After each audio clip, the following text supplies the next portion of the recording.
Hey everyone, Wolf Lord Rho here.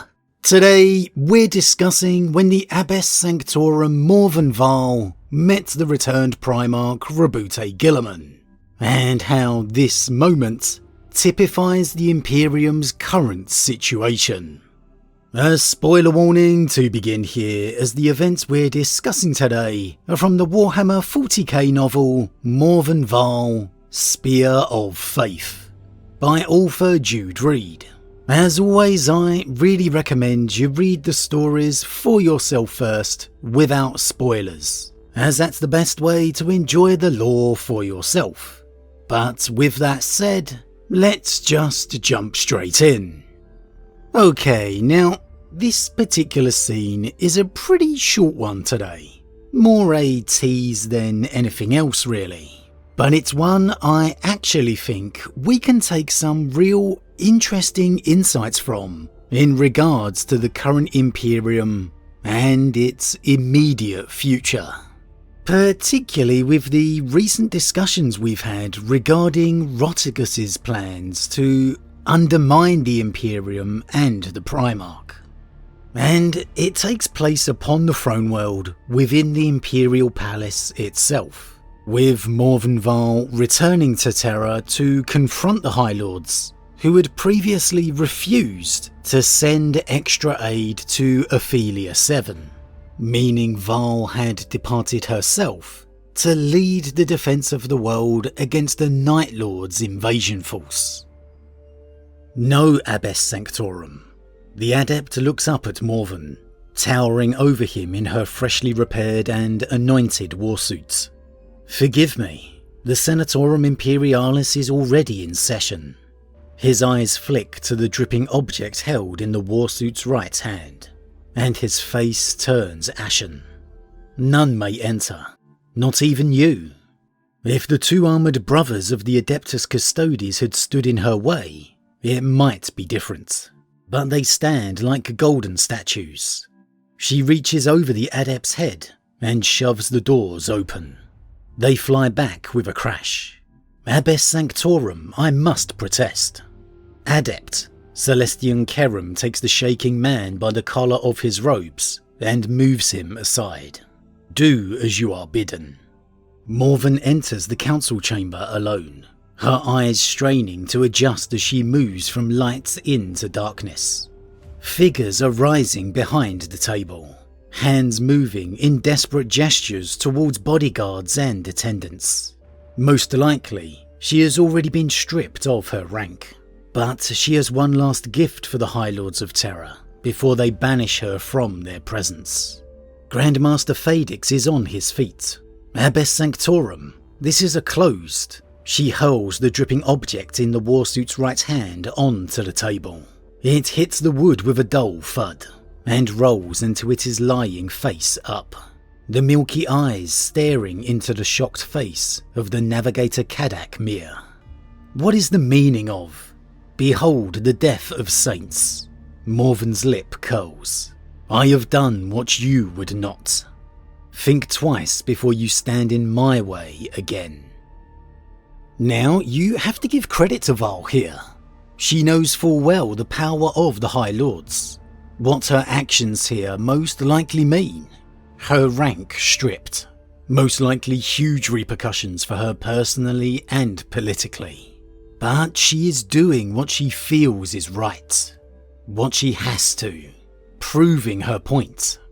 And it's clear that she's not alone, that she has Trajan Valoris's support in the matter, the Custodes allowing her entry into the chamber, where normally any attempt would be met by a swift death. So it speaks to a level of respect that Vahl has earned, and so too to Valoris's own frustration with the council. And that final statement of thinking twice before crossing her again, dangerously close to a threat, it has to be said. An extremely gutsy or foolish move to make against the select few who control the Imperium. However, as her thoughts revealed, she is expecting this to be her last action as Abbess anyway. So perhaps she just doesn't care. wanting to make her disgust with them known on her way out. However, the moment continues. This is unacceptable, the Fabricator General rattles. Kadak Mir's hood falls back, revealing a cadaverous face twisted with outrage. My lord, this cannot be allowed. Enough, an impossibly deep voice booms. A huge figure unfolds from the darkness.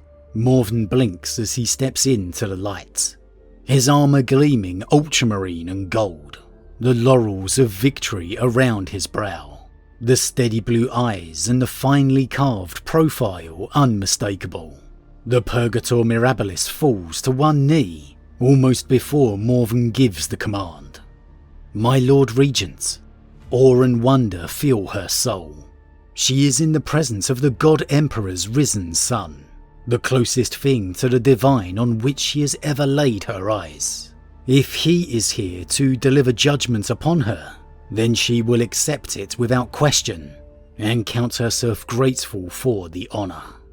Rise, Morvenn Vahl. You have served my father well. You have my thanks for that. I have done my duty, my lord. Indeed you have. He lifts the rotting head from the table, turns it in his great gauntlets, and places it down again with a sorrowful air. The Imperium has need of warriors, but it also has need of leaders. You have proven yourself to be both. I would ask you to retake your seat at this table. Morvenn frowns as the warsuit lumbers to its feet. My lord, this council is a place for words. I serve the God Emperor best in holy war. As do I. Guilliman leans across the table, fixing her with his ancient steel blue gaze, which is the very reason I would have your voice heard here before you return to the battlefield. Grandmaster Fadex sinks back into his seat. My Lord Regent, this is a matter for the council to decide. It is not. I have asked the Abbess Sanctorum, and I await her answer. Morvenn hesitates. There she stands, poised on the threshold between two possible futures. Behind her beckons an Imperium at war, a life of battle and conquest in the God Emperor's name. Ahead is a chamber where wars are fought with words, where her greatest opponents will be those on her own side. She takes a deep breath, closes her eyes, and offers up a prayer for guidance. There is no answer, but then there never is. The decision, as always, is hers to make. I will serve as you request, Lord Regent. Morvenn takes her place at the blood-spattered table. Now, let us speak of holy war. So it's just a single scene and a pretty brief one, but a very telling one to me. Firstly, it's not a mistake or coincidence here that Vahl is wearing her Paragon suit. She's travelled from Ophelia 7 to the Throne World, a journey most likely weeks at the least in the making, so it's not like she's literally just stepped from the battlefield. It's a very intentional decision to be wearing it. One made to give off that sense and image of threat, of a warrior wanting to impose herself upon the council, make them feel inferior. And considering her state of mind, it makes sense, especially considering she most likely knew she would have to force her way inside.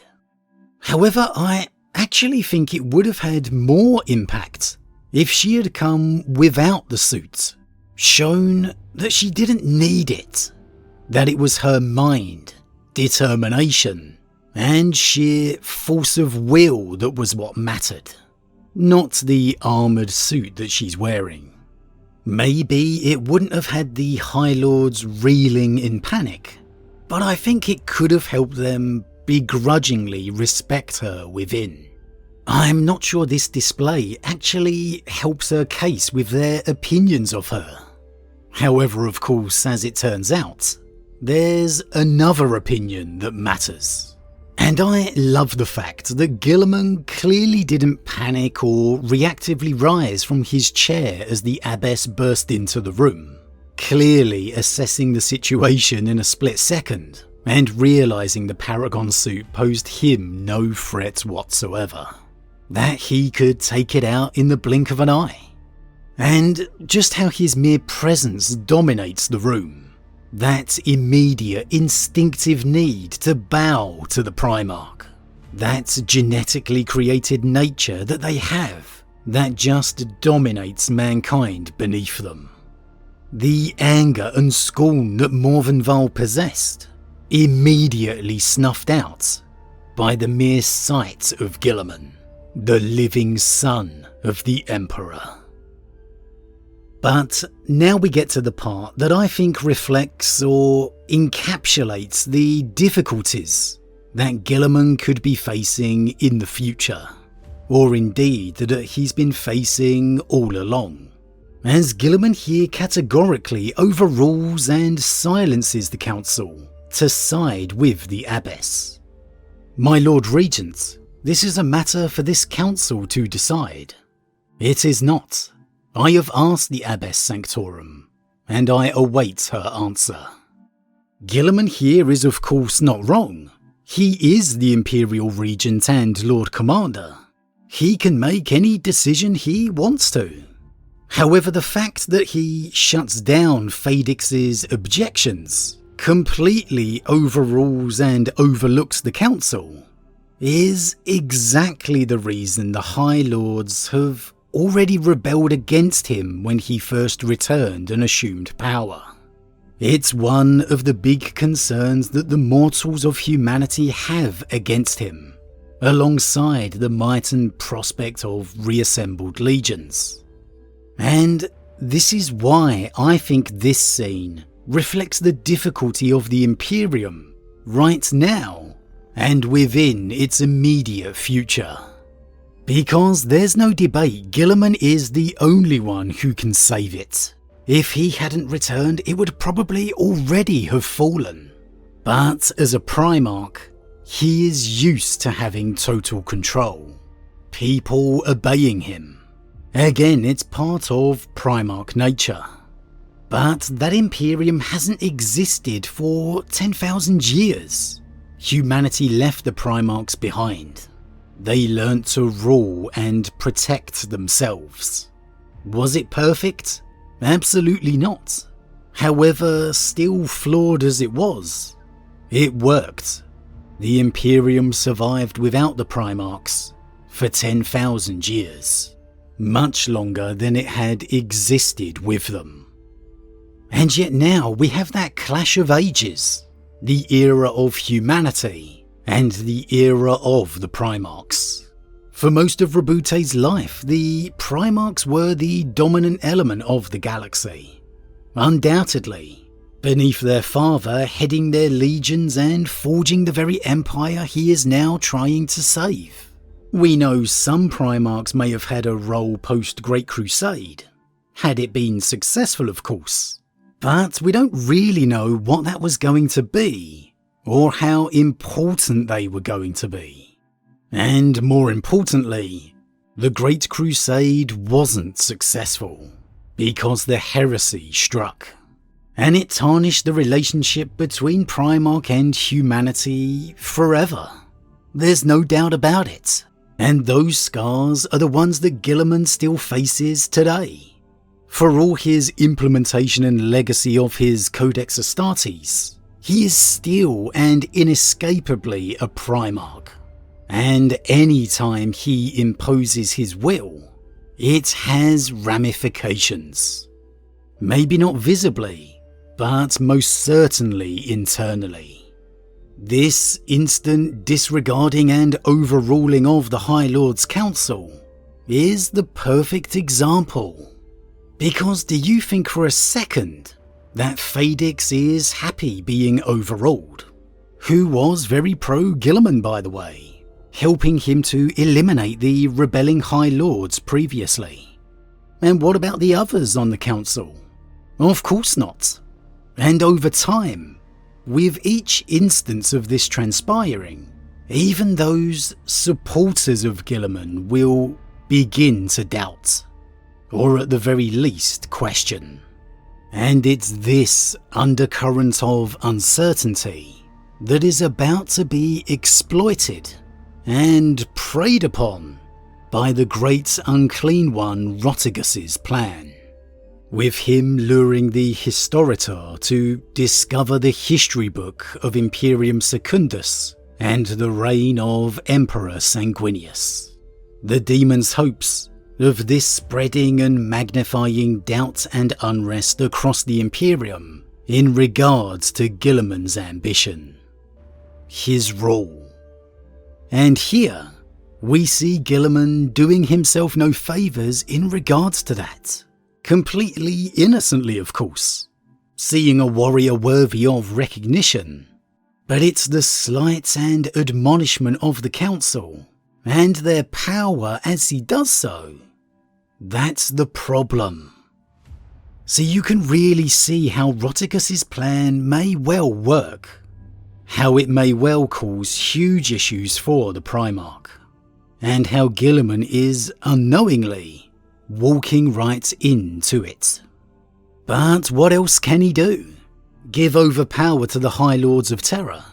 Debate every decision with them? The Imperium and the Throne World would already be lost if he did that. He has to be forceful, take control, because again he is the only true hope that humanity has. Yes, El Johnson is back, but he's a warrior, not interested in all the other issues that need to be addressed. So it's undoubtedly down to Guilliman. So maybe Guilliman just needs to bite the bullet. Maybe he needs to officially reform the legions, accept the uprising and just put it down once and for all.